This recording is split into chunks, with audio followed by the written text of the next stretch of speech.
So yeah, as Amy mentioned, I work with Union Public Schools in Tulsa. I'm at the 8th grade center, and I teach financial literacy as a component of a pregnancy prevention initiative. I work with 200 students from the class of 2018, and I've served this group of students since November of 2011, when I was initially hired with the Community Service Council at Union Public Schools. So quoting the same document that Amy mentioned, where 20% of teachers feel prepared, only 20% of teachers feel prepared to teach personal finance. The same study says 89% of teachers believe that personal finance needs to be in the school system, either as a class or passing a competency exam before graduation. And having taken a course for credit or taking a college course is a great indicator of whether or not someone will teach personal finance. But then again, more than 70% of those teachers surveyed, K through 12, indicated that they're willing to participate in a financial literacy training, education training. And that's really where I see OCEE's Personal Finance Institute come in. To me, what was so unique about it, I'm pretty much with an area of personal finance before this summer. I feel like I was mostly self-taught. I took some finance classes in college, which was more geared towards investment. And then I went through Dave Ramsey's Financial Peace University. So either from a professor focusing on investments, a get out of debt guru, or what I've learned for myself, the unique thing about PFI is the fact that we have learned from experts who are practicing in the field. Some examples I have, so the 14 standards were each covered by an expert in the field, including Megan Williams talked about the Federal Reserve System as well as the Oklahoma economy. We heard from the Deputy Treasurer of the state of Oklahoma to talk about taxes and how the state spends tax dollars. We learned about gambling from a compliance manager, I believe, at Remington Park. We learned about bankruptcy from a credit educator through the Credit Counseling Center. We learned about a retirement from a certified financial planner, and that she was able to put IRAs in a perspective that I've not seen before. She put the IRA is actually a basket, and the individual investments held by the IRA. She considered them different fruits. So for instance, maybe bonds would be grapes, large cap stocks might be oranges, small cap stocks might be limes, and those all indicated and went into the basket for retirement. And that was just something I've never thought of before. Another thing that I think really the most unique presenter I felt was the fraud investigator for the Oklahoma Bankers Association. She's a former, I believe, former head of the Oklahoma Bureau of Narcotics, something. Yeah.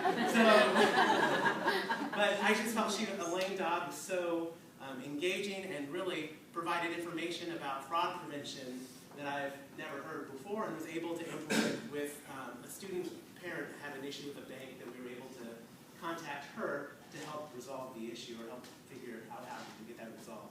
And then also a real life thing that I've learned, although I'm not quite a homeowner yet, homeownership was covered by a trainer of real estate agents, and she talked about paying the next month's principal ahead of time. So when you're paying your mortgage each month, look at the amortization schedule and pay the next month's premium, or excuse me, not the next month's principal ahead of time, and that can shave years off your mortgage at the end.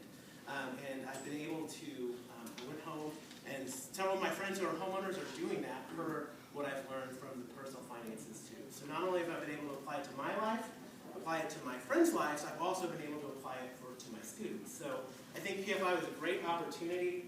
A lot of passionate teachers were there, so there were 16 of us. Gave up a week of summer to come down for me to Edmond to learn about, become content area experts in our field.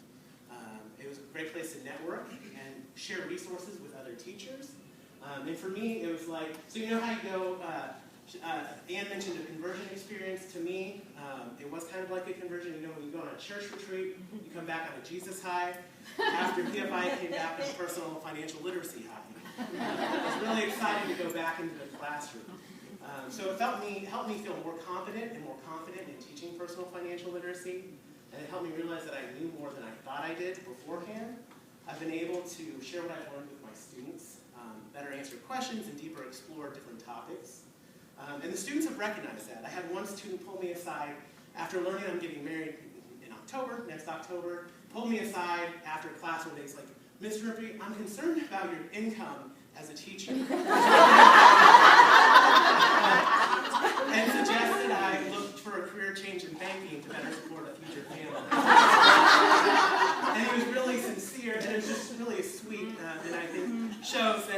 saw like a skill in me that I was able to share. Another student was asking some other students around her, does he work for a bank or something?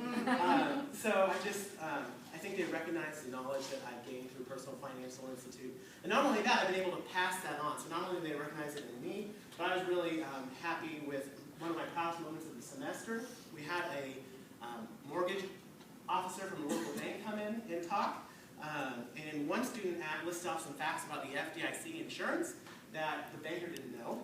And then the other thing, and these are 8th graders, and the other thing, one actually asked a question about money creation and the bank's role in money creation that our guest speaker couldn't answer.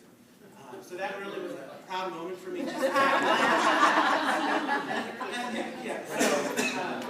And to me, I see, similar to Ann, I teach students in a higher need, not necessarily higher need school system, although our school system is certainly becoming higher need as years go on. The students I serve are at promise, and a lot of them come from low-income backgrounds. So I feel like financial education and financial access are two things that are necessary in breaking the poverty cycle. And Personal Finance Institute has armed me with knowledge to be able to help pass that financial education on to students. So I am very excited about being involved with the OCEE and implementing the Oklahoma Passport to Financial Literacy. And I wish that all teachers teaching PFL, Personal Financial Literacy, in the state of Oklahoma were required to go through the Personal Finance Institute, because I think it's just a phenomenal program, and I was really grateful